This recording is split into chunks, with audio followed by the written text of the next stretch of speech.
వచ్చే లోక్సభ ఎన్నికల్లో గట్టిగా పోరాటం చేయాలని పార్టీ శ్రేణులకు తెలంగాణ బీజేపీ అధ్యక్షుడు కిషన్ రెడ్డి పిలుపునిచ్చారు.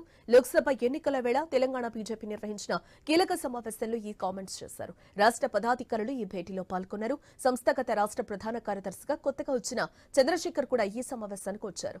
లోక్సభ ఎన్నికలు సన్నద్దతపై సమీక్ష చేశారు పార్టీ నేతలు.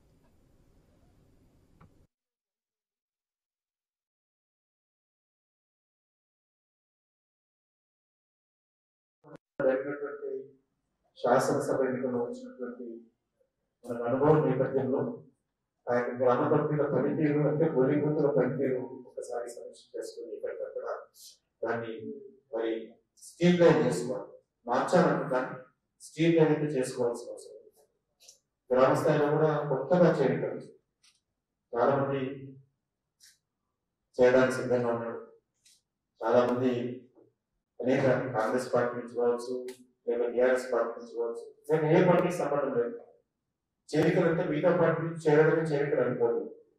కాబట్టి ఈరోజు చాలా మంది యువత గ్రామీణ ప్రాంతాల్లో అన్ని వర్గాలు, రైతుల నుంచి కానీ, రైతు పిల్లల నుంచి కానీ, వృత్తుల నుంచి కానీ చాలా పెద్ద ఎత్తున యువత అభివృద్ధిలో చేరింది. మన దగ్గర ఒకటే దేశంలో అదే పరిస్థితి. కానీ వాళ్ళని కదిలించి పలకరించి పార్టీలో చేర్పించేటువంటి కార్యక్రమం